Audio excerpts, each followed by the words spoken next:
So, good morning, everyone. Welcome to the fourth lecture of the Python programming course for non-programmers.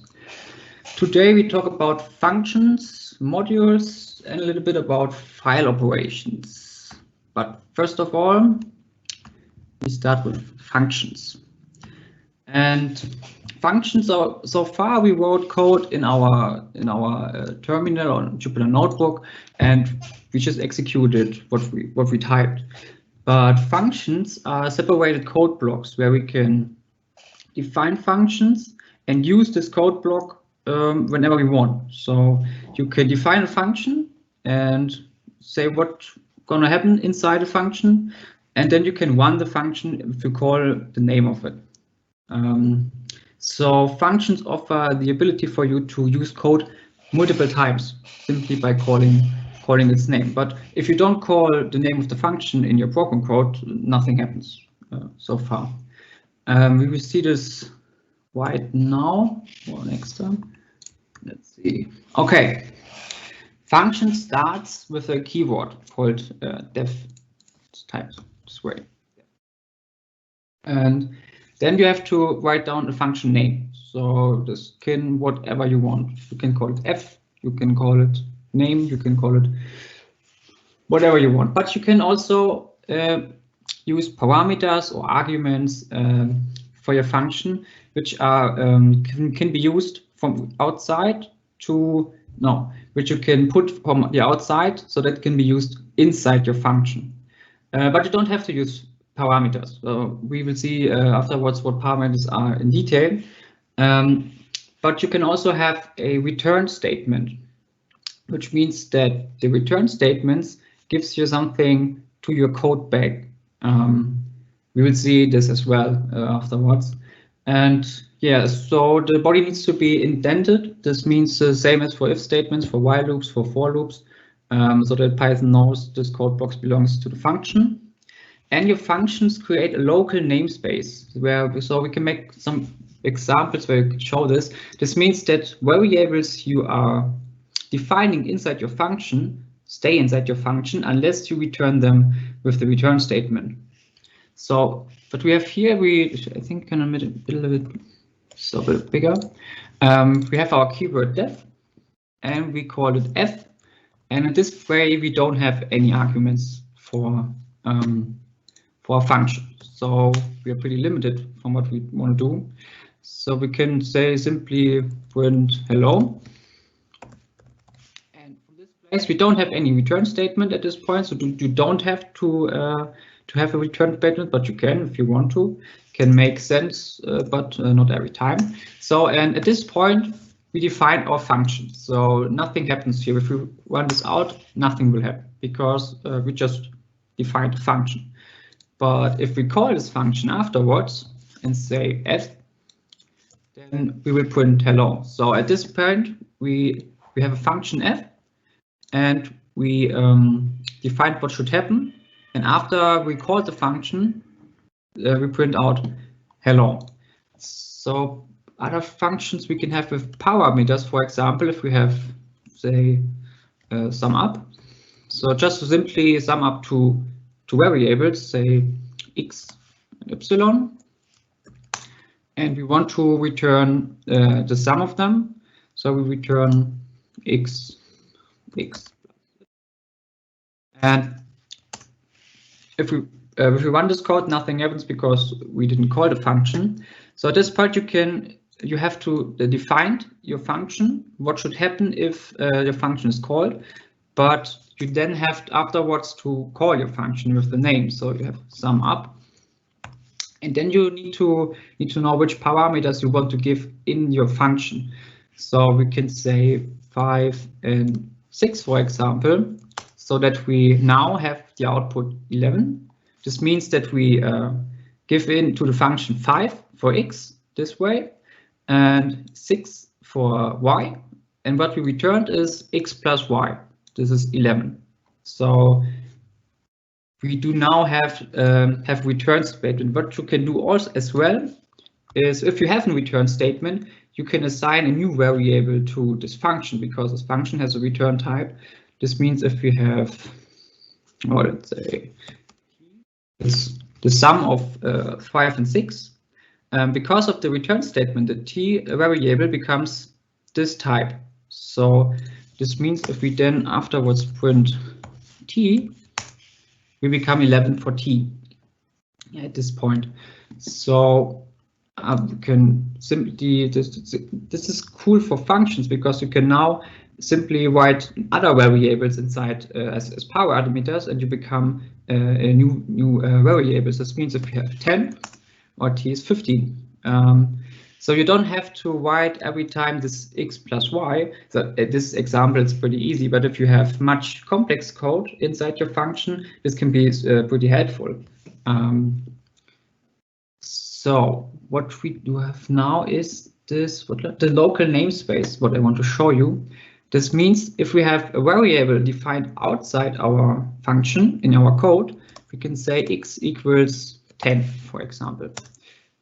And if we then have, let me show you, we define our function. Oh, sorry.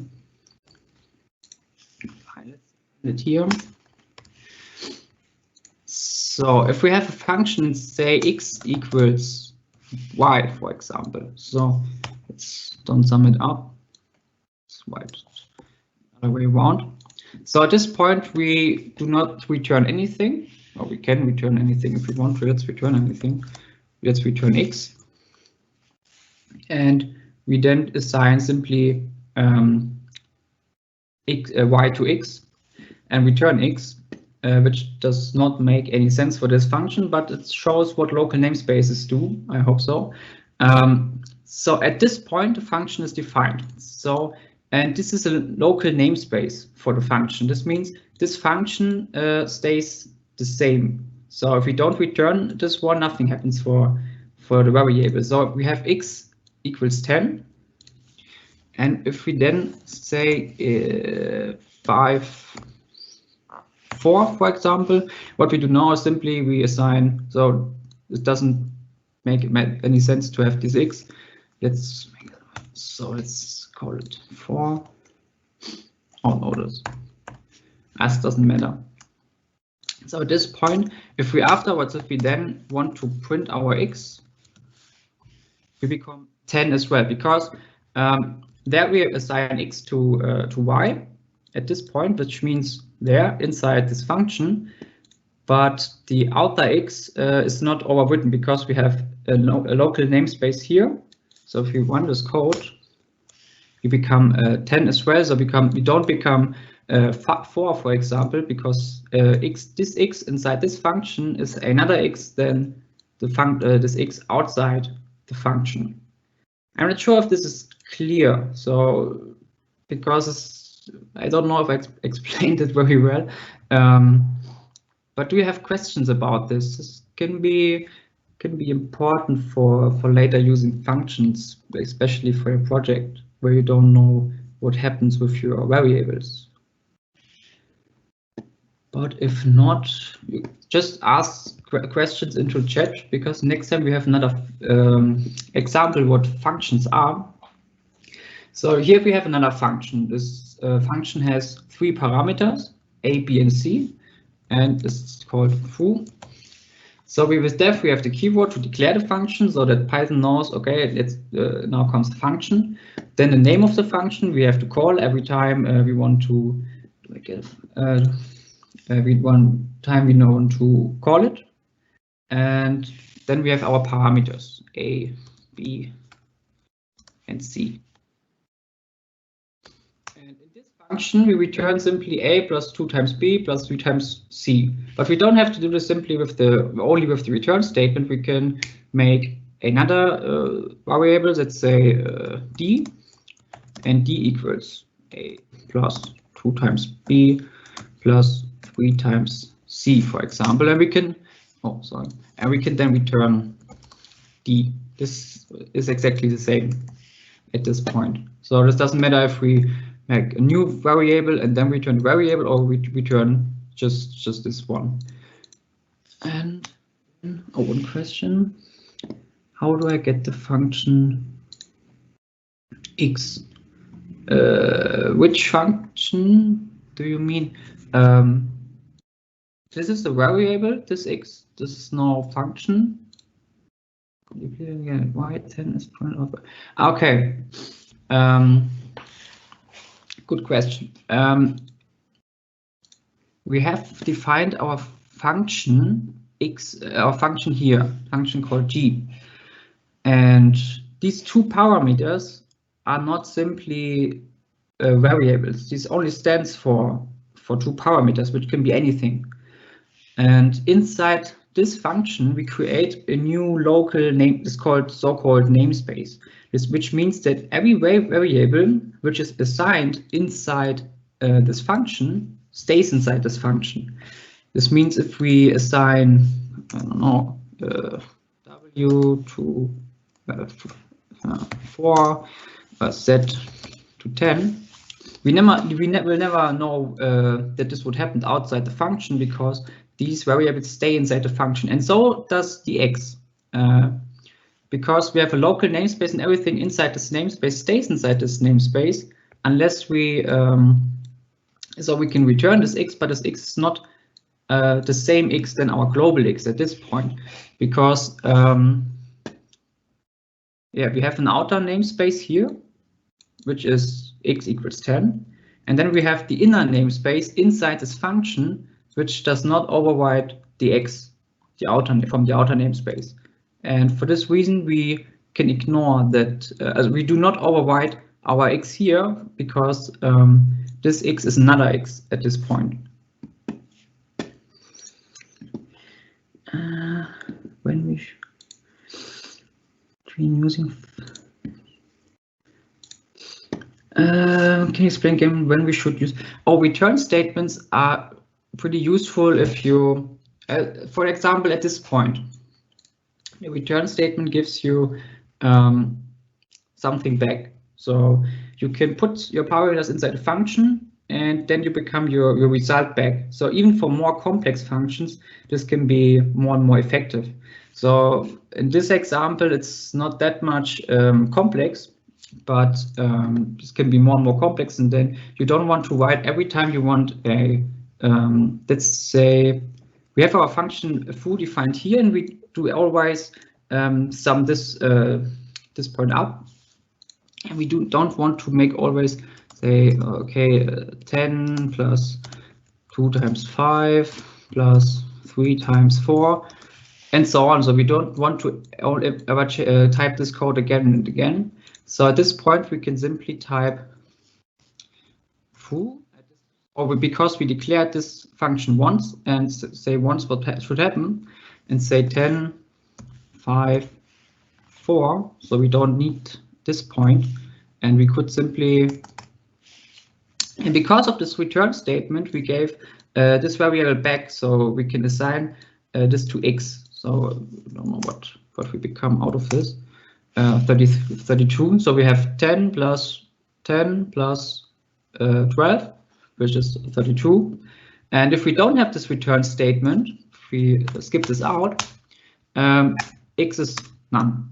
We have nothing for x, because nothing happened at this point for x. So at this point, we need the return statement so that we can return our result out of what we've calculated before. What is the difference between using function and input?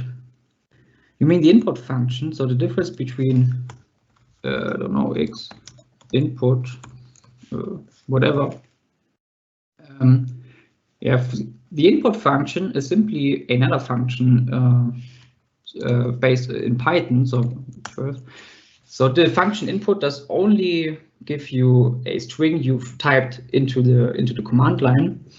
But for functions, you can change whatever you want, and you can use functions inside your code. You can use functions inside while statements, inside for loops, in your code, and you can use functions multiple times. So for the input function, you only have to input something and become a string out of this, because you input it, and then you have to convert it into another type, whatever you want.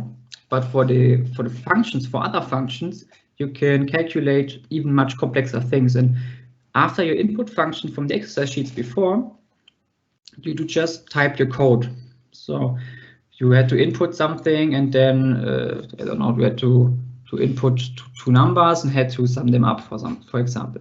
But you can do this once, but for a function you can call a function as often as you want. So you can sum them up more often.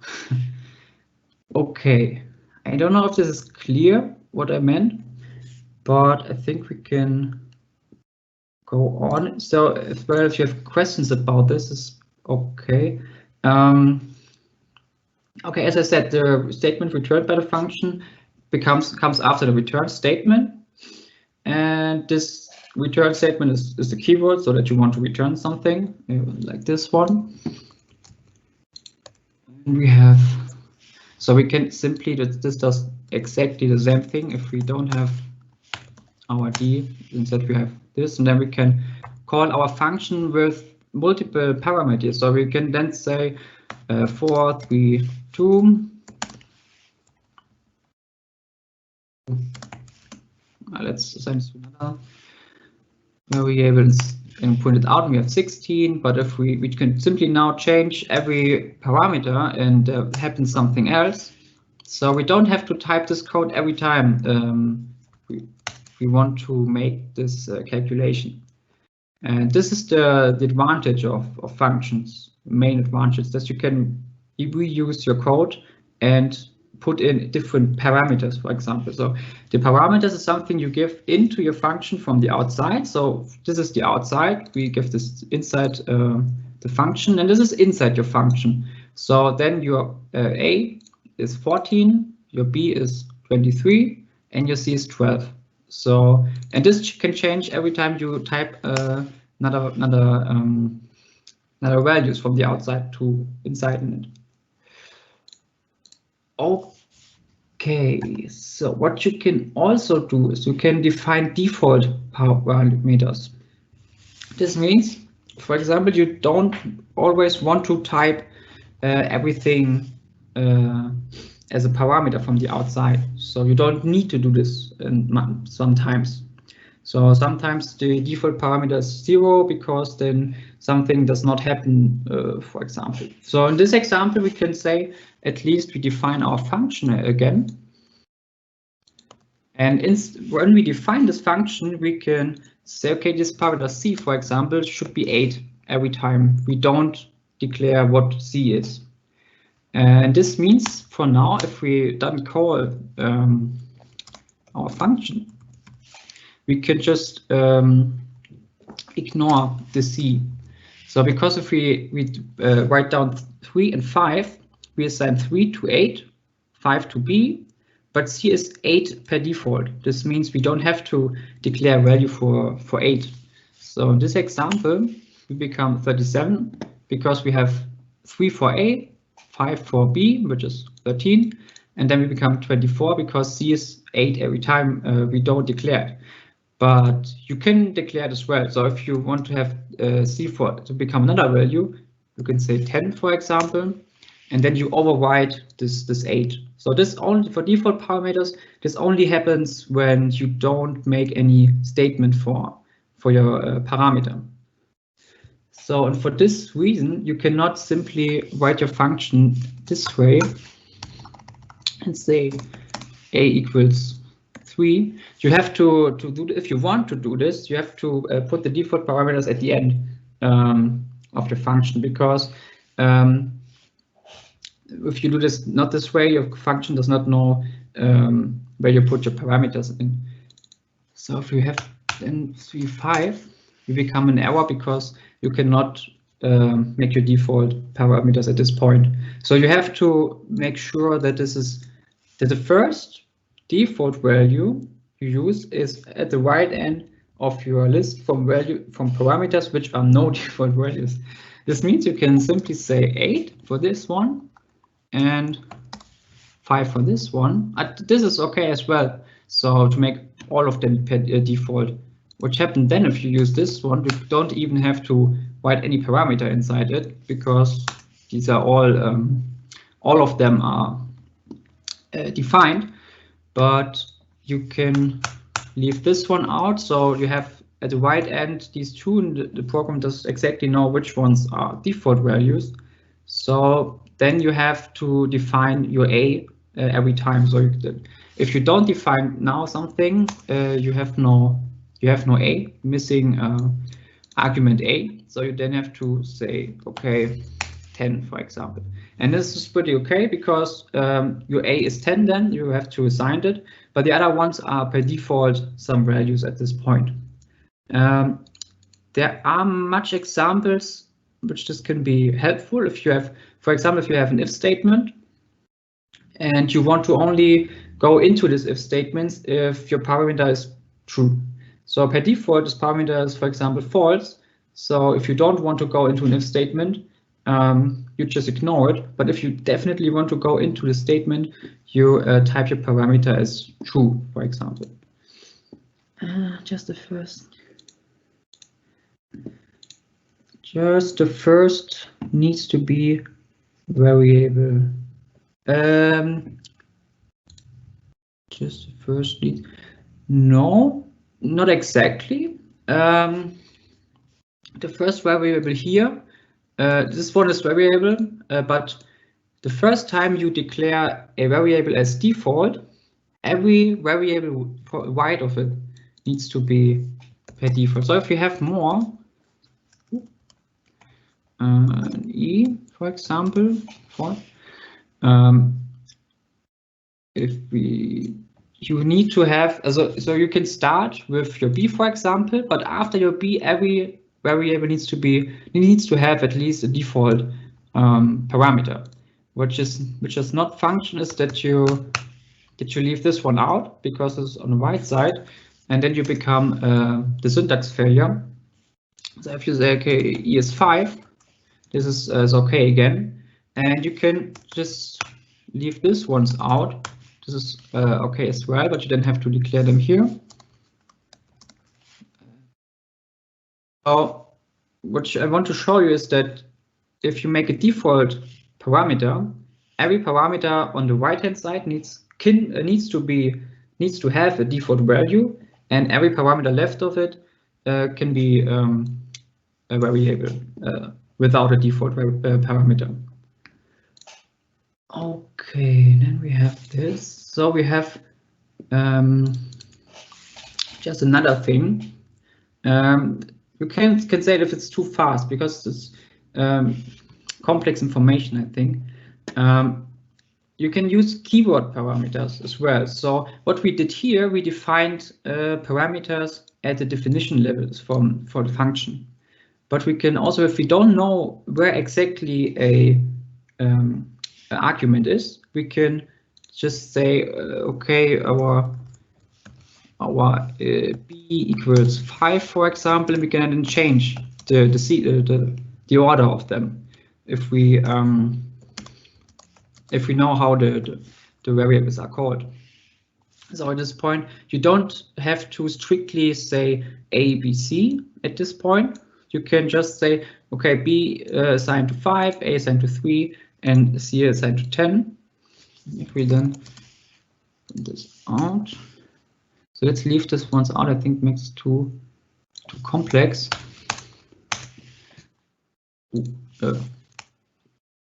So it doesn't matter where your parameters at this point are. If you call your function and you define the name of the parameter and then assign them to a value. Okay. So this we have some examples which everyone returns the same value, so we can just type them in. So if you have your function, say, okay, let's print them out every time. You have your function foo again, and just type 3, 5, and 8. This is the normal case where we don't change anything. So we have in our definition A, B, and C, like here, and this is A, B, and C. A is 3, B is 5, and C is 8. So we then become 37. But if we assign them, so the second example was that we assign them to everything. This doesn't change anything. This is exactly the same. This is the same order. These are the same values, parameters. So, but you can do this if you want. If you're not sure which parameters else the function has. So then we become the exact same value. And now it becomes a little bit more interesting. You can simply change the order of these ones because your function knows which parameter is assigned because you call the name of it. And this means we can switch, let's switch every order. So we have now switched the order nearly completely. No, not yeah, it doesn't matter. But the function knows which parameters is which one, and you can leave this out as well. So you don't have to define every parameter at this point. You can say at this. You can use the position as well. So we have 3. So we are sure this is our A because it's the beginning, and we can then switch our other parameters. Become the exact same example. So I would give you now some time until 9, I think, if you wanted to try something out to make sure you make some. You can make even the same function and play a little bit around with the value, with the parameters. And if you have questions, feel free. So I think so. I have 5 or 4 minutes. Can make a short break about this because I think it's maybe a little bit much from the short time. So yeah.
Okay, I think we can go on then if there are no any questions. I think we will have today, we have a little bit time at the end of the lecture, so you can ask specifically again. So if something stayed unclear, for example, you can also say, can you please explain local namespaces, for example, again, if we have enough time. So for this case, I think we can go on, which is especially for our tutors, nice to have are documentation strings. And this means you write down what your function should do. You can explain what should happen. That you can make inside your code. And you start them with, let's say we define a function, this one, or another one. And we can say this point.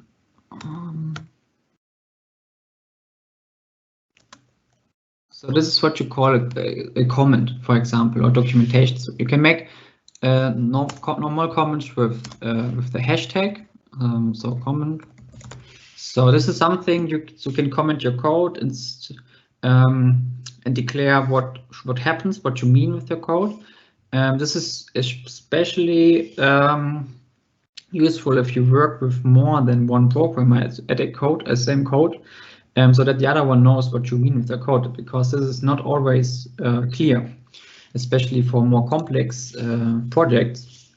But you can then say if you have this one, you say, okay, define a function, for example, and then call out what happens if you call this function. This makes more sense even if you're in your exercise sheet, so the tutors know what you're doing exactly, what you want to do exactly, so that they don't have to only run your code and so that they can understand what happens. But this makes a lot of sense if you work with many people at the same code or same project and want to declare what should which function do, so that they can use functions on basis of your documentation. We have then this comment, so this does not change anything in your code. This does only make something more specific. If you want to, there are some guidelines for style of code. If you want to write elegant code, this is on the site. I think you can type this on at the PDF I will upload later this day. You can have a quick look if you want to make your code more readable and more understandable for other ones. Okay, now we can introduce modules. So at this point, we're switching to PyCharm, because for Jupyter Notebook, modules, it's different to implement different modules in Jupyter Notebook.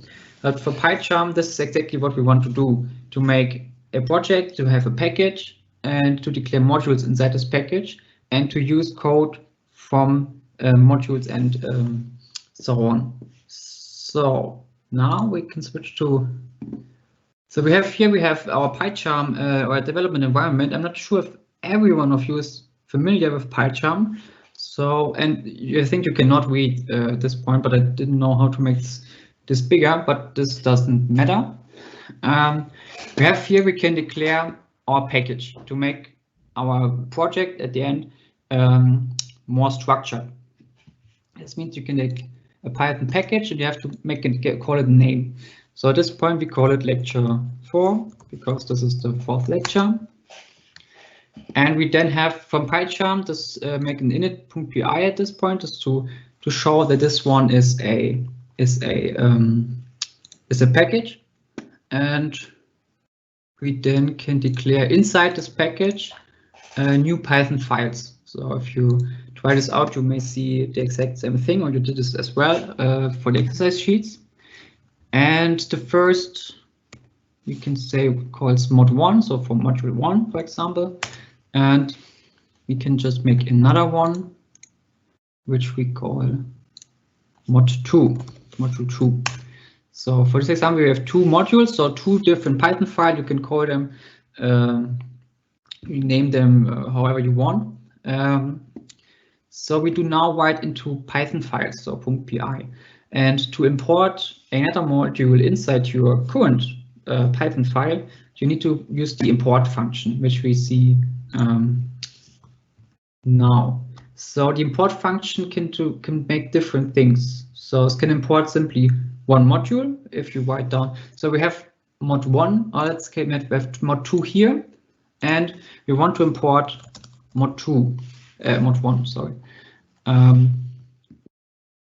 So at this point we have to, what do I say? No module and mod 1. I think this should work as well. So we now imported module 1 into module 2. So I will show you what happens afterwards for the next slides.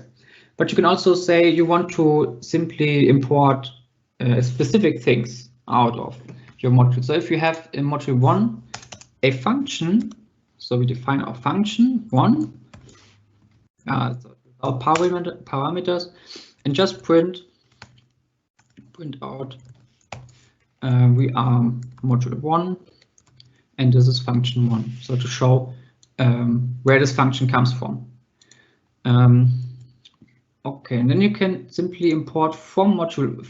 You can say from module 1 import f1, for example. So later on we will show what happens, but now I just typed it down. What you can also do is say from module 1 import everything with the star, but this is pretty uncommon because you may override your own variables in your code. So if in module 1 are variables called x, for example, and you have inside your code here the variable x, you may override these names, which you really don't want to do. So this is pretty uncommon, so you just don't use this. Okay, so here we have the example. It's just simply write it down. We have two functions in here and say f2 and print. Oh, this is too small, isn't it? Say something. It's too. Let's print it out. So we have mod 1 and our f2. So this is simply to show which function we have and from which module this comes from. So if we then have our have the exact same functions, function names, for example, we say print, but now we have module 2 and f1, and at this point we have another function, same function again.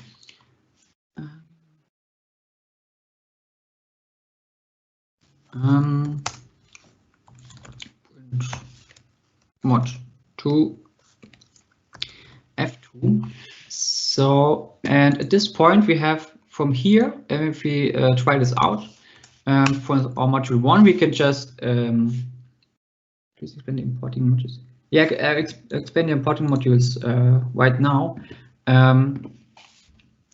So we can in our first module just simply run out our code, run our functions.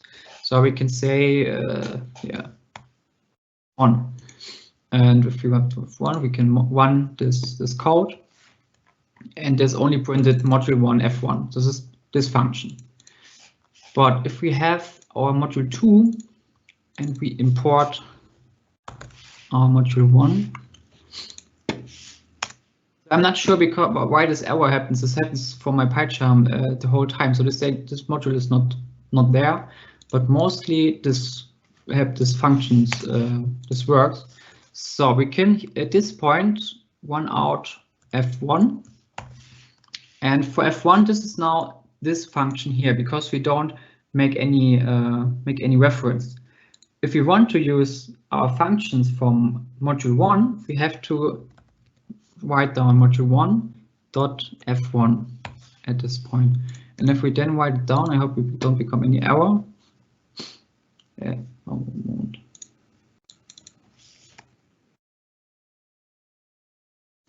So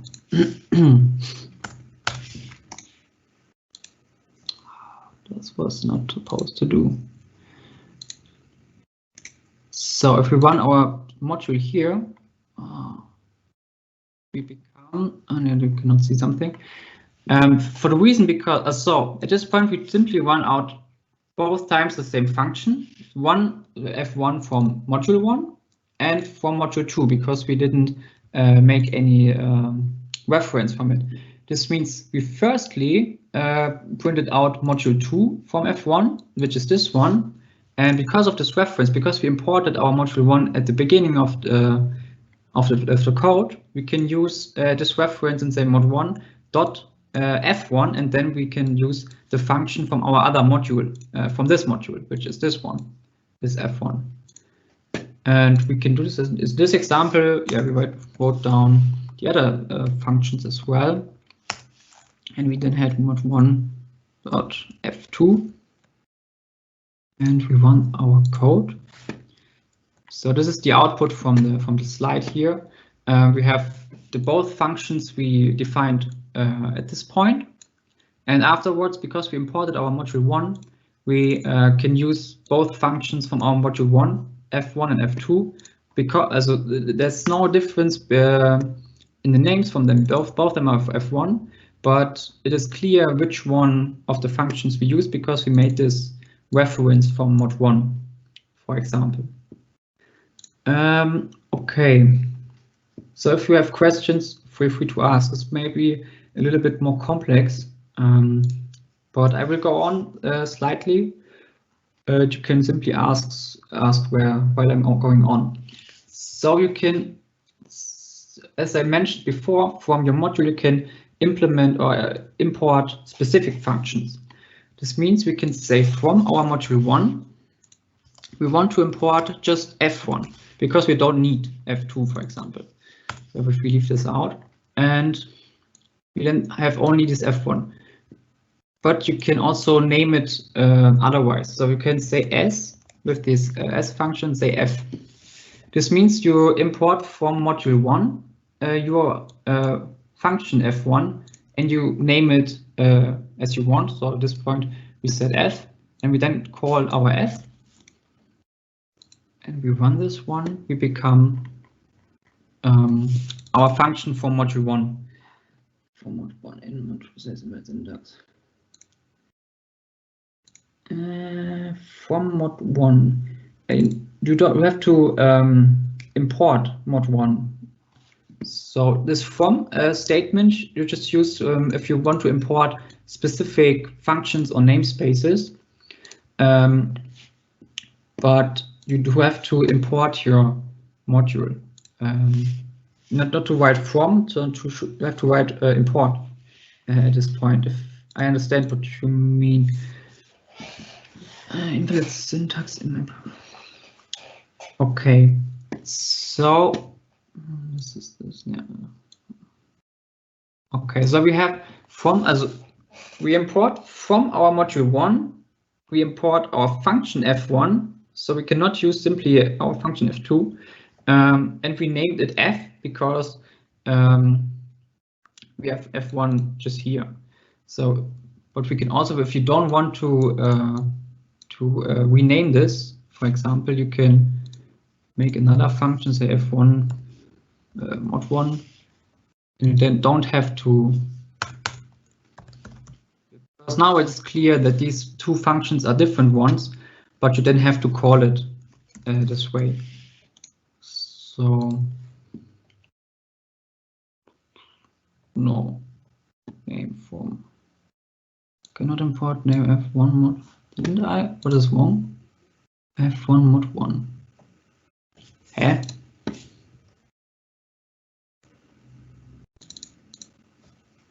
Why doesn't this work? What have I done? Why do you define the function again on mod 1, mod 2? This is just to show what happens. Why doesn't this happen? Do we have to write mod 1 down? The dot notation again? No, this doesn't work. I'm not sure why this does not work. So let's don't do this. Okay, so we had SF at this point, and we didn't call out F.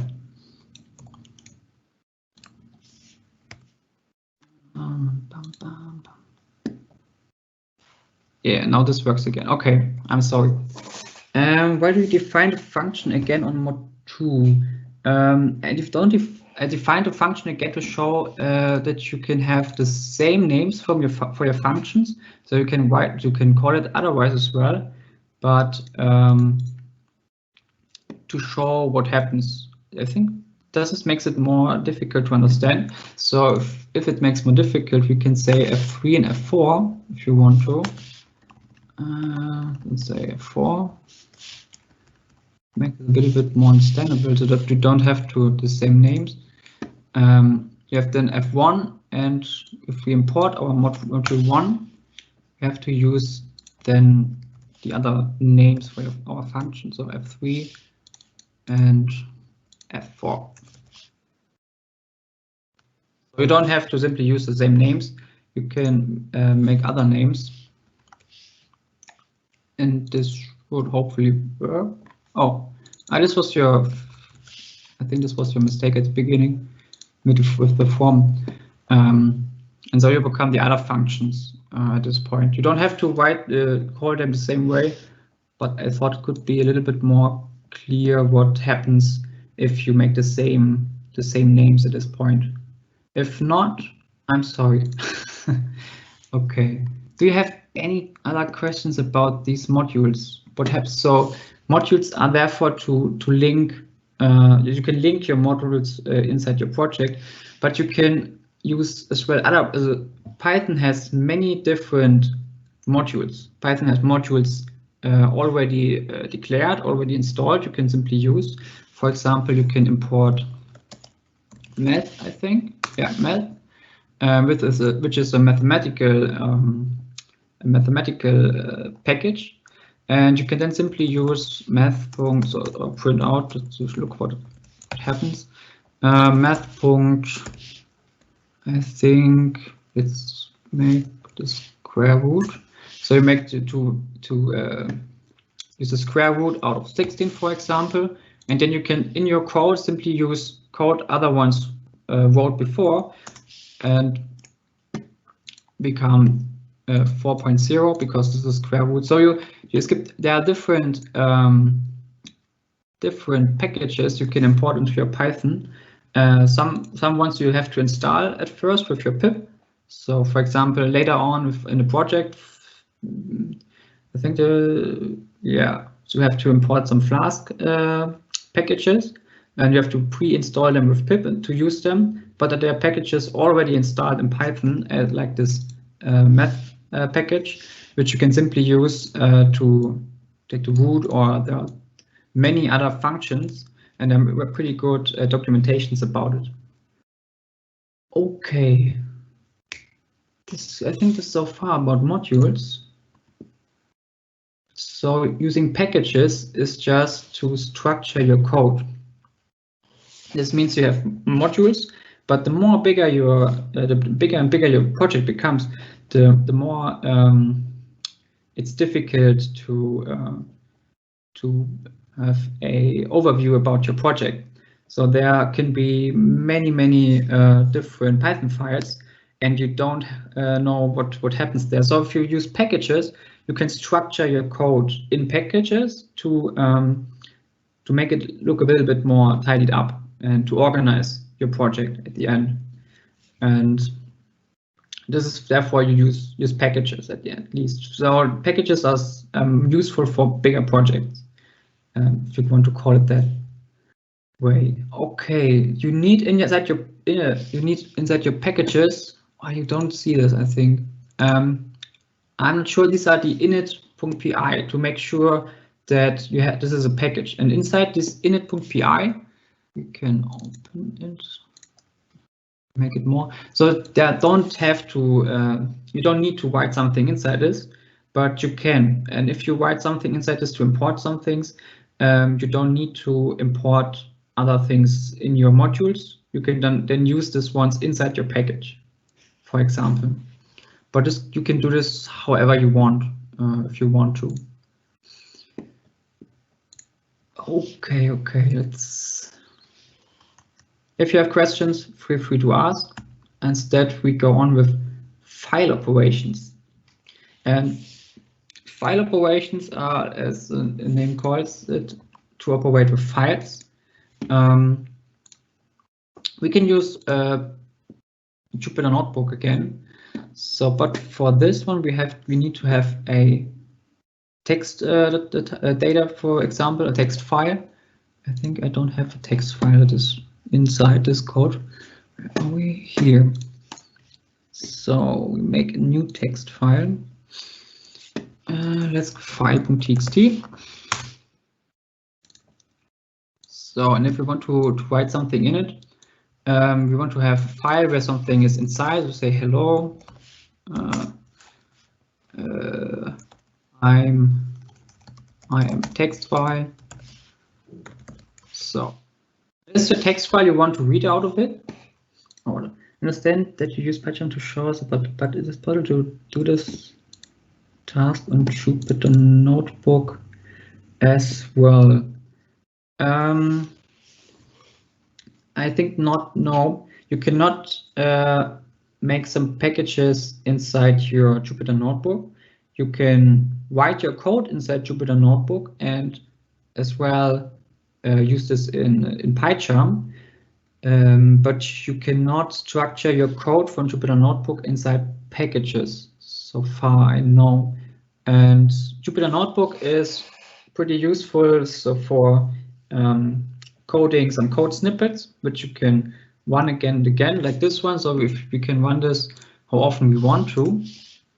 But what I showed here is simply some code snippets where simply something happens. And in PyCharm, you become a little bit more, that you define much more things, and you use these defined things from other packages. And this is not doable in Jupyter Notebook, as far as I know. And if this works for Jupyter Notebook, it's not pretty structured at this point. It's much more difficult to do this in Jupyter Notebook, for example. Okay, so we have now a text file, and this text file is in the same folder as our Jupyter Notebook. This one is here. We have our file.txt, and if we want to open this, there are functions inside Python as well, like the print function, like the input function. There's the open function. We say open our file.txt. This is the path of your file, txt. And then you have to write down what you want with this file. So you can write it, you can append with A, and you can simply only read this file. So this is the permission you gave to your variable, to your operations. This means if you just want to read this file, you have your file.txt, and then you can say you have different functions what you can do with your file. So you can simply read this file out. So say f.read at this point, and then we become our text file with this. So we have hello, and then we have our \n, and I am a text file. But you can also just read some lines out of it. If we say f. Oh, I'm not sure if this works. We have to open it again, I think. Yeah, because this is the line afterwards. So at this point we have to close our file to make our operations, so that we can do our operations again.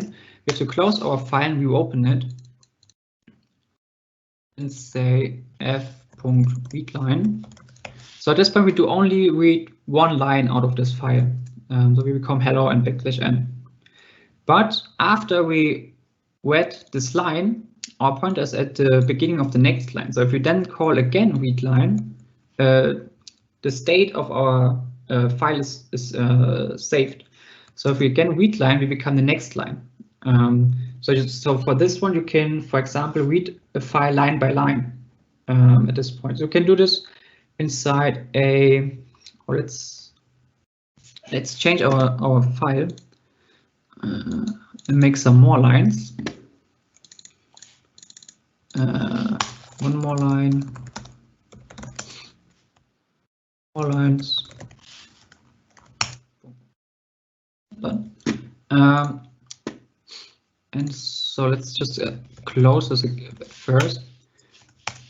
And to read a text file line by line, for example, you can use a while loop if you want to, or for loop. So if you want to have while, I'm not sure. So while f is unequal our So while f is not empty at this point, so at the end, as we wrote our line at this point, and we were at the end of our file, this was empty. So when the file is read completely, the f should be empty. And unless, as long as our f is not empty, we want to assign to, let's say x, for example, this line, f.readLine, and print out x, for example. But we can do this. We could do some other stuff with this. So at this point, we do not read line. Oh, this doesn't work. Can't do this. We can just do this one. Let's look. We can just print this one. Oh, what have I done? Print f. Oh, I know. We didn't open any file. Sorry. Sorry. So to read a file, we need to open a file. Let's first close the file again. Open file. And we want to read it. So now this should work.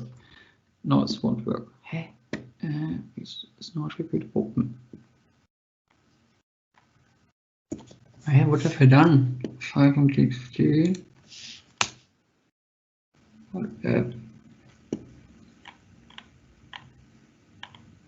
Oh, I'm sorry. So it's pretty early. So f equals open this. So again. Oh. How do I open the file on Mac OS? Doesn't it work on Mac OS? You can do simply the same thing in your line. If you don't have a TXT file, if you have another file, and you just use the other ending if this is the case. And I'm sorry that I didn't just wrote this down. So at this point, we read our file line by line and printed it out. But we can store our file, say line by line, inside a list if we want to. So if we have a list which is empty, and we can, if we really want to, just say append f.readLine. And after this, we want to know what's inside this list. Print.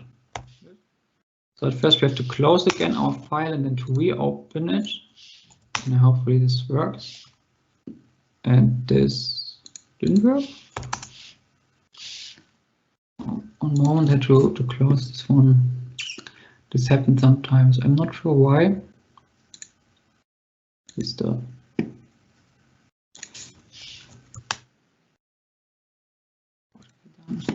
Oh my god, it's too early. So let's restart it. Does this happen? No, this won't happen. This is I have this bug sometimes, so this doesn't work. We have the star, and I have to restart a Jupyter Notebook, and it doesn't work. So if I want to do something else, this does not work as well, but there are some kind of things. One moment. Restart and clear.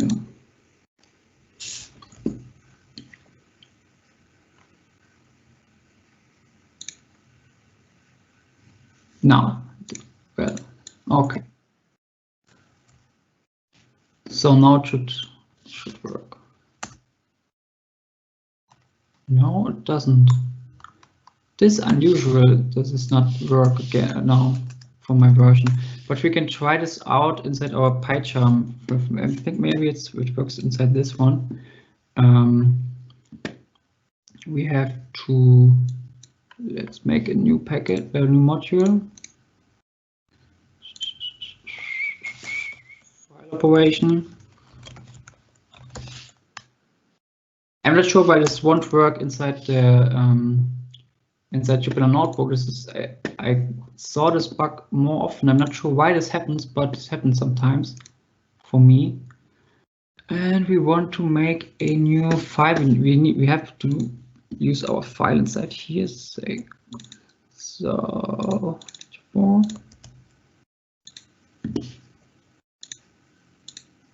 here's our file.txt, and at this point, hopefully this works out.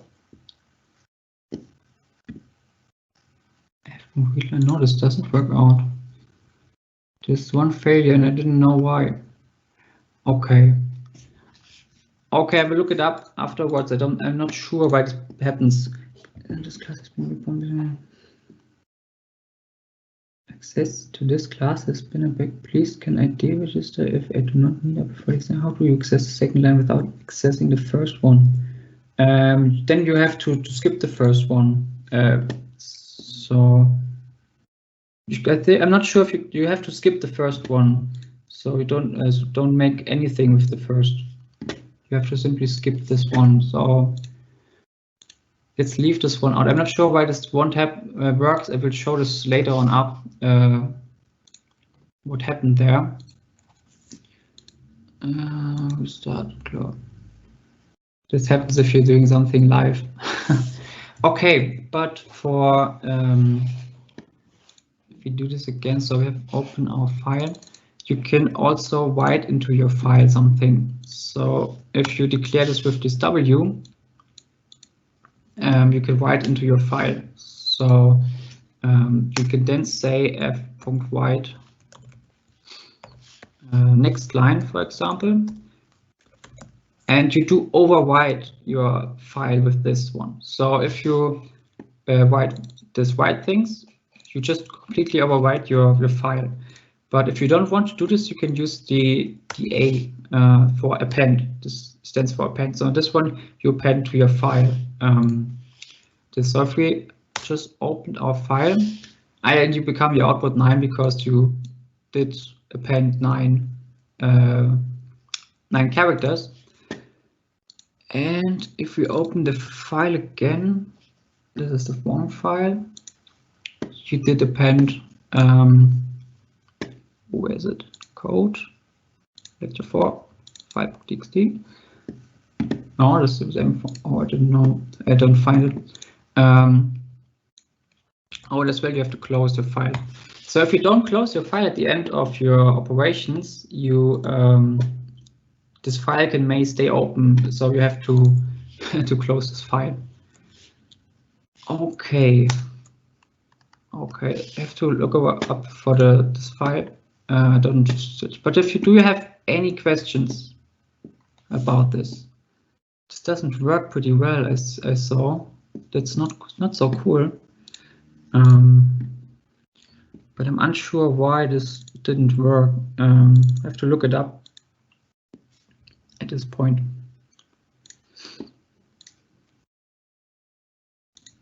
Okay, but this is not. That's no problem. Okay, let's have a little break, about 5 minutes. May I can find the file again and show you what happened. And yes, hopefully I find it. Where is it?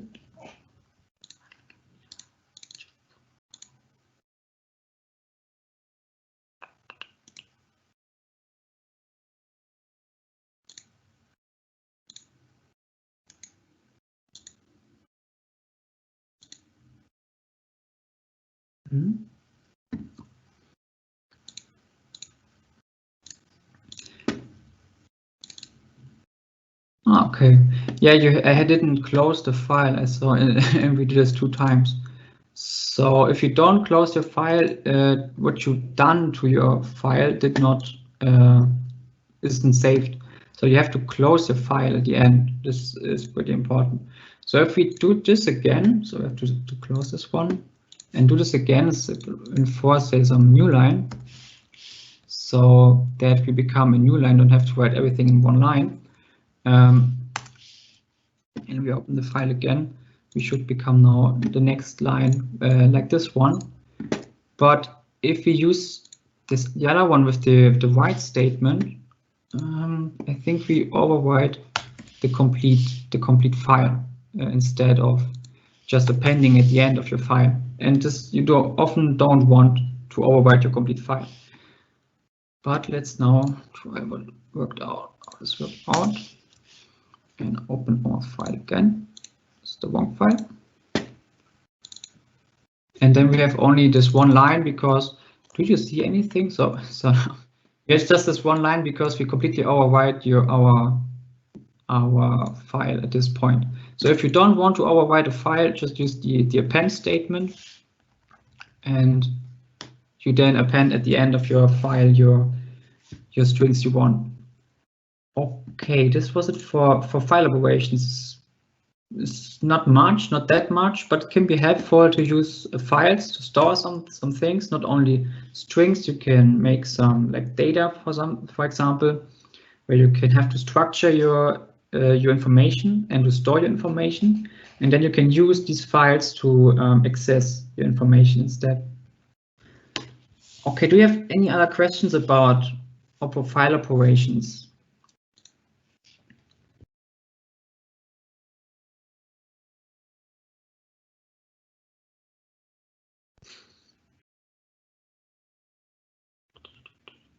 And if not, we did have a little bit more time saved for this one because it's just nearly the last. So next lecture we learn about classes, which have a little bit more. So we can make 3 things if you want to. The first thing is to clear some questions, especially about functions and modules if something stayed unclear. We can go a little bit on and have a little quick overview about classes for the next, I think, maybe 10 minutes at least. Or if you don't have any questions and you don't want to do anything else, we can stop at this point. So for next lecture, we will introduce some classes, and if it's enough for today, so we have modules, functions, and file operations. If it's enough for today, we can stop here, but we can also go a little bit on. The next lecture, we will recap this once what we show today. So I don't show you what classes are exactly, I just gave an overview about why to use classes. And I claim about the init.pis. Okay.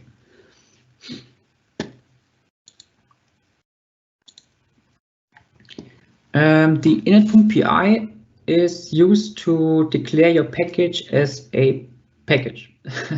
This sounds a little bit weird, but so if you have this init.py, Python, especially in your Python code, it knows what you have here is a package, and you can then use your modules. You import it inside your init.py inside without importing in all other modules. For example, I'm not sure, I didn't prepare the example for this one. I'm not sure if it's worked as intended right now, but because I have this weird bug for my PyCharm. So what you saw here, my PyCharm declares that there's no module called M1, and this works as well. I'm not sure why I have this bug, but it worked. Well, if we continue here, please explain again for the text thing for the next exercise. Oh yeah, this is important as well. One moment. Inside the, I'm not sure if this now works as intended, but you have import. You can import other packages here. So if you import path import math here in our init, we can we should be able to use this function without importing math here. So I'm not sure if this works. I don't. You have to write math punct as well, but you don't have to. Does this work? No, this doesn't work. I didn't prepare this. I can show you what with the import function with the init.py, but because I don't use this pretty often, you can use this if you want. There are types where you use this, but I don't use this. For me, it's mostly empty, but I can prepare this for next lecture and show again what's going on with this init.py. So because you don't need to use this init.py for your exercise sheet and for other things. This can be useful, but for me this wasn't, at least at the beginning. And for the exercise, for the next exercise sheet, you will have 3 main exercises. The first exercise is about functions, which you can, if you want to, you can write this down in Jupyter Notebook if you're more familiar with this. But you can also write a, oh, I don't know, you can call it Python file functions, for example, and write down your functions and def function 1, and this does anything. I'm not sure what functions. You can write this down this way and say declares as actually you can use the comment function and you can say as exercise 1.1, for example. But you can use as well inside your Jupyter Notebook. But for the modules, this is the second exercise, you need to use PyCharm. So then you have to make 2 modules, M1 and M2, and this is, you have to submit these whole data. So you can submit then your Jupyter Notebook data and your 2 PyCharm, two Python files.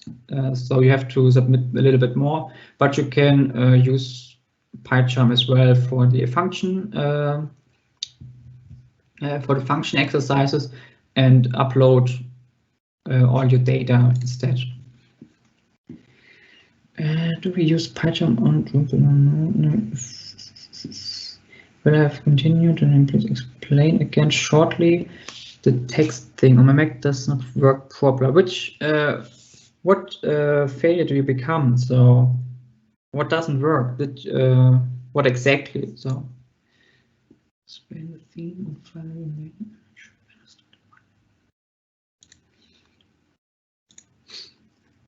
The theme on file. What do you mean with the theme on file exactly? I'm not on PyCharm. Let's see this example. Can you explain the theme on file maybe in PyCharm? Okay, we have a file. I'm not sure. I'll ask again if it's wrong what I'm doing now. We have our file.txt here inside our package, and for this reason we can just call file.txt. If our file.txt is on another location, so not inside this package, we have to use another string. So to make sure you are at the right point where your file exists. Can we import a module from PyCharm to Jupyter Notebook? You can import from PyCharm. So you can in PyCharm, you can in Jupyter Notebook. Sorry, you can import, for example, also as well the math function, math package, and use these. This way written. I'm sure 16. So this should work. So you can import packages into your Jupyter Notebook. This is no problem. I'm not sure how this is going to do with your own packages. If you make own packages, how to import them into Jupyter Notebook, but it's doable with the standard modules, standard packages from Python itself. Okay, let's see. Okay, let's try it out on PyCharm. Well, I'm not sure if I understood the question right. So, okay, then. So in PyCharm, if we want to, let's say we want to read our file inside our PyCharm, we can simply say read. I'm not sure if this is the question. The theme on file, maybe. I don't know what you mean with theme. Can you explain this, please? So we have our text file here and want to read it, and then we have different functions. So the functions to read the whole file, function to read a file line by line, to write into our file, to close our file, to append to our files. So in our PyCharm, I'm not sure if you see it. We can just simply say we want to read this one, and return f.read. Oh, you have to print it out. And afterwards we have to close our file. This is important. And we could do this inside our in PyCharm as well. So we just simply have to run our code again and again. And in Jupyter Notebook, it's a little bit easier because you can just, if you want to read, you can just execute your code. It makes it a little bit more easier. And then we have also as well print. So this does the exact same thing like the PyCharm coding here, but here we can, this file does only have this one line. But yeah, here in PyCharm you have to run your complete script at the beginning. And if you want to read just one line in this place, you can simply once again become one line. So we have hello, for example. Yeah, but do you want to have, and you didn't ask another question. I'm not sure if I can answer this question exactly how you made it. I should understood right. Okay.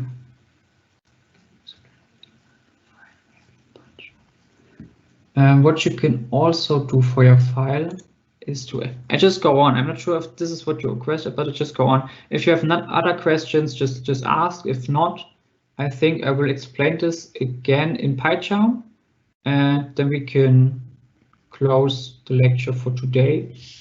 Do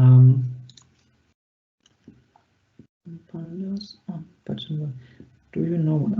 I forgot that I have to add print again. Oh, okay. Okay, I tried to import from pandas. To import pandas with did you write it panda? Did you write this way? So you have to import pandas, and this is the thing for some reasons, for some packages you have to install them before you can use them. For me, this one is already installed, so I can use. Or you often, I think you often do this as PD or something like this, and you can then use the function from out of it. But for some in PyCharm, you can simply try to use the terminal and write. Where's our terminal? Oh, I'm not sure. Windows terminal. And if you don't have pandas installed, you cannot import this if you simply want to. So you then have to pip install pandas. I think this is the, and then you can install your pandas version if you want. For example, pandas, many other packages as well, and then you should be able to import pandas for your PyCharm environment. But well, maybe you just write panda, which is wrong. So if you call it pandas, it should be fine. And if you install it, it should be fine. But if not, this can be a problem.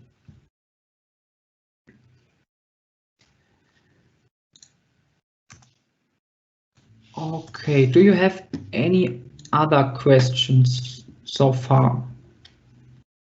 Because if not, I think we can stop here. We don't have to go into classes now. If you want to, we can do this, but it's not necessary. I think this should be fine as well. So then we can stop right here. But for using pip, I need the add-on pip first. You can check for your pip version. So if you have no pip, as normally for Python 3.9, I'm not sure what you're using, pip should be pre-installed. But if you're not sure if you have pip, you can use pip minus version. and then you should see which pip version you have. If you don't become any response or an error or something like this, you don't have pip installed before. Okay, it's pretty fine. Good to know. So am I able to import pandas here?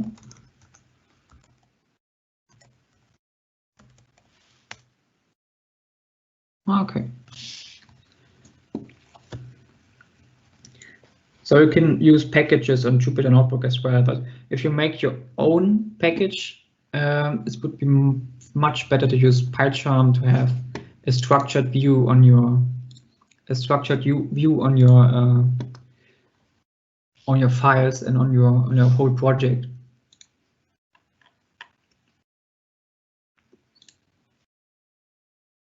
Okay, I think we can stop right here. So it's the end. Thank you very much for your attention and have a nice week. And if you have any questions about the lecture today or something else, you can visit the tutorials today or on Thursday for any questions. This would be pretty good, except for everyone. So far, have a nice week and bye.